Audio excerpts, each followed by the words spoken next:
Ya, bismillah, assalamualaikum warahmatullahi wabarakatuh. Kembali lagi channel ini di Bimbingan Belajar Ar-Rayhan. Nah, pada video kali ini kita akan melanjutkan part ketiga dari latihan soal persiapan TKA atau tes kompetensi akademik ya, kelas 6 SD khususnya mata pelajaran matematika. Nah, pada video kali ini kita akan bahas 3 latihan soal lagi ya bersama kami. Tetapi bagi yang baru nonton atau baru mampir di channel ini, jangan lupa untuk subscribe channel ini, nyalakan bel notifikasinya, dan jangan lupa untuk ikut pelatihan rutin kami secara online untuk persiapan menghadapi TKA ya, matematika kelas 6 SD, yang tentunya kalian harus banyak-banyak latihan soal agar mendapatkan hasil yang memuaskan tentunya ya. Kalau misalnya kalian berminat atau ingin mengetahui lebih lanjut terkait tentang pelatihan rutin ini, maka kalian bisa hubungi di nomor kami 087860626162 atau cek aja link yang ada di kolom deskripsi untuk tanya-tanya ke adminnya ya.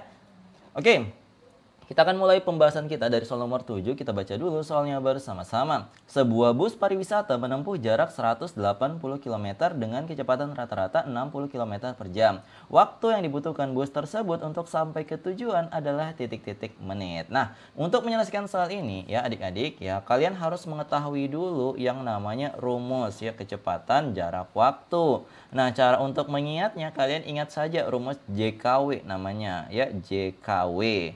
Cara meletakkan JKW-nya itu di segitiga ini, kalian taruh J di bagian atas, K di bagian kiri, dan W di sebelah kanan seperti ini. Nah, cara pakainya ini bagaimana? Nah, J di sini melambangkan adalah jarak ya.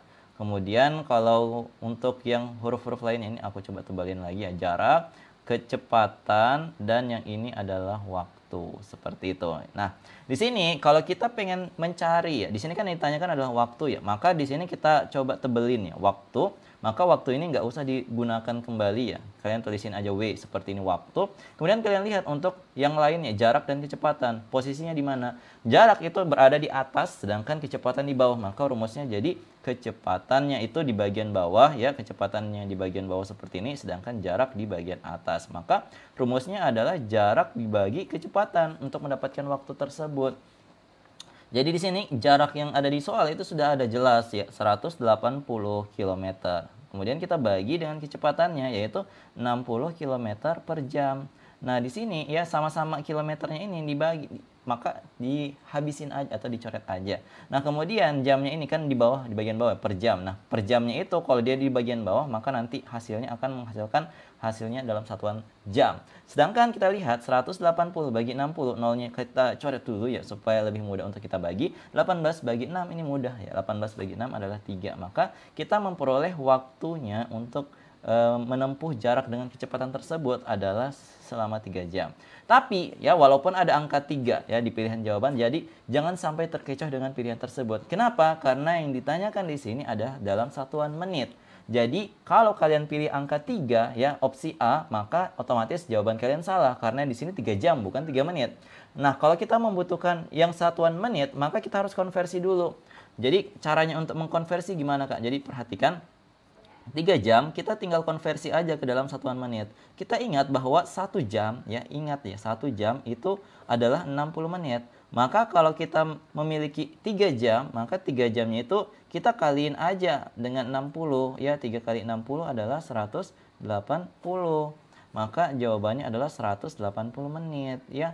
Maka di sini yang kita pilih adalah yang opsi C sebagai jawabannya. Jadi di sini 3 jam ternyata setara dengan 180 menit. Inilah waktu yang dibutuhkan bus tersebut untuk sampai ke tujuan. Nah, seperti itu ya cara untuk menyelesaikannya. Jangan sampai lupa rumus segitiga JKW ya, jarak kecepatan waktu ya, untuk bisa memudahkan kalian untuk menyelesaikan soal jarak kecepatan waktu seperti soal ini. Kalau misalkan ada yang ditanyakan terkait tentang pembahasan soal ini, jangan malu-malu untuk komentar di bawah ya. Kita lanjutkan ke soal berikutnya. Oke, di soal nomor 8, di sini kita baca dulu soalnya bersama-sama. Kelipatan persekutuan terkecil atau KPK dari 12, 18, dan 24 adalah titik-titik. Nah, jadi untuk menyelesaikan soal KPK yang seperti ini, bagaimana cara untuk bisa menyelesaikannya agar bisa dengan mudah kalian pahami. Jadi untuk KPK itu bisa kalian dapatkan ya, ada berbagai macam cara ya. Ada yang menggunakan kelipatan aja, ada yang bisa menggunakan yang namanya poin faktor atau faktorisasi prima, itu bisa juga. Nah, kami sarankan itu kalau angkanya kecil, kalian pakai kelipatan-kelipatan. Contoh misalkan 2, 3, 4 ya. Maka kalian buatin kelipatan-kelipatan kayak 2, 4, 6, 8, 10, 12. Kemudian kalau 3, 3, 9, ya sorry 3, 6 ya maksudnya 3, 6, 9, 12, 15. Kalau 4, 4, 8, 12. Nah kalau ada ya kelipatan yang sama dan yang terkecil, maka inilah jawabannya. KPK-nya berarti 12. Tapi disayangkan ini angkanya cukup besar. Kalau kita buatin kelipatan seperti itu akan menghabiskan waktu kalian untuk bisa menyelesaikannya seperti ini. Maka di sini kami sarankan kalian gunakan yang namanya pohon faktor untuk bisa mendapatkan faktorisasi prima dari bilangan-bilangan ini ya. Coba kita mulai dari 12. Maka kalian bagi dengan bilangan prima terkecil dulu. Maka bagi dulu dengan 2. Jadi bilangan prima yang kecil ya. Kalau kalian lupa bilangan prima apa aja, bilangan prima itu 2, 3, 5, 7, 11 dan seterusnya ya. Bilangan prima adalah bilangan yang hanya bisa dibagi oleh dirinya sendiri dan angka 1. Itu adalah yang namanya bilangan prima.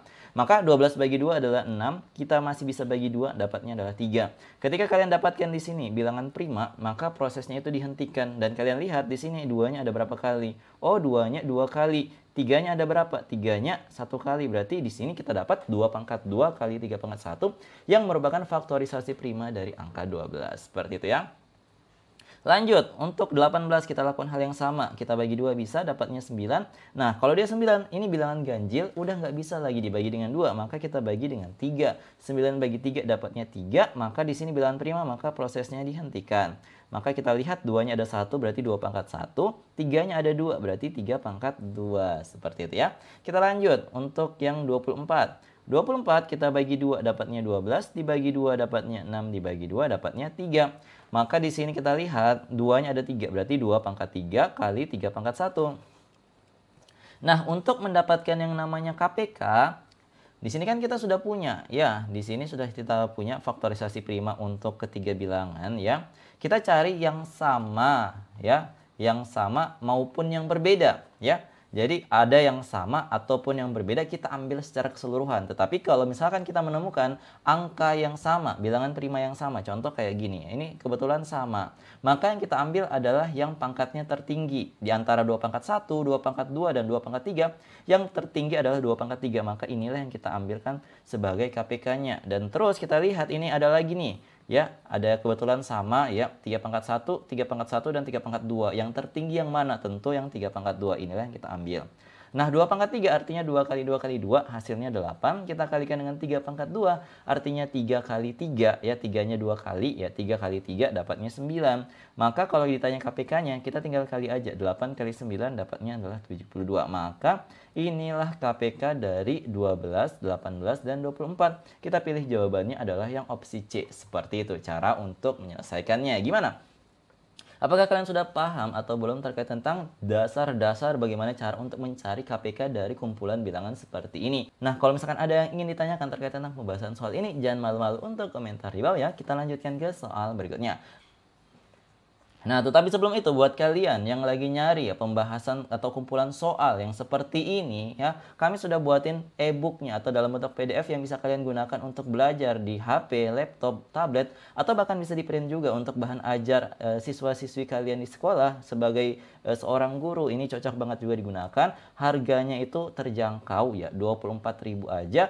Ada 2 paket soal yang ada di dalam PDF ini, masing-masing paket soal ada 20 soal, jadi totalnya ada 40 soal dan pembahasannya yang bisa kalian gunakan untuk persiapan menghadapi TKA Matematika SD kelas 6 yang tentu kalian nggak bisa mengajarkannya begitu aja cepat-cepat, jadi harus bertahap. Jadi di sini kami membantu Bapak Ibu guru dimanapun kalian berada untuk bisa membimbing anak didiknya di sana dengan menggunakan e-book nih. Harganya di sini terjangkau banget, dari harga awal 40.000 lagi ada diskon menjadi 24.000 saja. Untuk pembeliannya kalian bisa cek aja di link ada di kolom deskripsi atau bisa kunjungi website kami bimbelarrohen.id, atau bisa juga kalian bisa bayar via transfer di nomor admin kami 087860622162 untuk pembeliannya ya. Check out sekarang. Oke, kita lanjutkan ke soal nomor 9. Kita baca dulu soalnya bersama-sama. Faktor persekutuan terbesar dari 16, 20, dan 28 adalah titik-titik. Nah, ini kurang lebih sama seperti tadi cara kerjanya, tetapi di sini kita akan mencari yang namanya FPB ya, faktor persekutuan terbesarnya. Nah, di sini caranya mirip banget dengan cara KPK tadi, tetapi di sini nanti cara pengambilan FPB-nya sedikit berbeda. Nah, jadi langkahnya itu kita menggunakan pohon faktor juga ya. 16 kita bagi dengan 2. dapatnya 8, dibagi 2 dapatnya 4, dibagi 2 dapatnya 2. Artinya 2-nya pangkat 4 ya, faktorisasi primanya. Kemudian yang 20 lagi, 20 bagi 2 dapat 10, bagi 2 dapat 5. Maka 2 pangkat 2 kali 5 pangkat 1. Dan yang terakhir, 28 dibagi 2 dapat 14, dibagi 2 dapat 7. Berarti 2 pangkat 2 kali 7 pangkat 1. Setelah kita memperoleh faktorisasi prima dari semua bilangan yang ada di soal tadi, kita akan mengambil FPB dari ketiga bilangan ini. Nah, berbeda dengan KPK. Kalau KPK tadi kan entah itu sama ataupun berbeda, semuanya diambil. Tetapi kalau di FPB ini hanya ambil yang sama aja. Dan kalau ada yang sama, pangkat terendah yang diambil. Sebagai contoh di sini kita lihat ya, ini kan ada yang sama, yaitu yang 2 perpangkatan ini, 2 pangkat 4, ada 2 pangkat 2, 2 pangkat 2. Nah, kalau KPK tadi pangkat yang tertinggi, kalau FPB kita harus mengambil yang pangkat terendah. Mana yang lebih rendah? 4 atau 2? Jelas yang rendah adalah 2, maka kita ambil adalah 2 pangkat 2, seperti ini. Nah, kita lihat untuk yang bilangan lainnya. Ini kan ada yang 5, ada yang 7, tetapi tidak ada yang sama ya, yang ada di ketiga bilangan tersebut. Maka FPB-nya itu hanya yang 2 pangkat 2. Nah, 2 pangkat 2 itu artinya 2 kali 2. Ya, 2-nya 2 kali 2 dapatnya adalah 4. Maka inilah FPB dari 16, 20, dan 28. Maka kalian pilih aja jawabannya, yang benar adalah opsi yang B. Seperti itu ya cara untuk menyelesaikannya. Nah, kalau misalkan ada yang ingin kalian tanyakan terkait tentang pembahasan soal ini, jangan malu-malu untuk komentar di bawah ya. Nah, jadi tidak tadi 3 latihan soal yang kita bahas pada video kali ini. Kalau misalkan kalian mau menanyakan sesuatu, jangan malu-malu untuk komen. Kalau misalkan kalian butuh latihan soal, di sini sudah kami siapkan sebuah latihan soal yang cocok banget buat kalian kerjakan. Silahkan dikerjakan. Kalau misalkan kalian sudah tahu jawabannya berapa, komen aja di kolom komentar. Sertakan alasannya ya. Jadi kalau misalkan kalian paling cepat, itu pasti kalian yang luar biasa nih di antara subscriber kami ya. Yuk buruan kerjain sekarang dan komen di bawah ya. Nah, sebelum kita akhiri video ini, kalau misalkan kalian yang menonton video ini ada adik-adik ataupun siswa binaannya ya, kalau seorang guru dan ingin melaksanakan ajang OSN tahun depan ya, tentu kalian butuh persiapan. Nah, di sini kami menyediakan pelatihan rutin secara online untuk persiapan OSNK untuk yang kelas 1 dan 2 SD, ada juga untuk yang kelas 3, 4, 5 ya. Kalau misalkan kalian ingin mendapatkan info lebih lanjut, silakan hubungi nomor yang tertera untuk info terkait tentang bimbingan ini. Nah, jadi itu dia tadi ya video pada pertemuan kali ini. Kalau misalkan kalian suka dengan video ini, jangan lupa untuk like, share, dan subscribe channel ini. Dan jangan lupa untuk nyalakan bel notifikasi untuk mendapatkan pemberitahuan lebih awal. Oke, sampai jumpa di video selanjutnya. Wassalamualaikum warahmatullahi wabarakatuh. Bye-bye.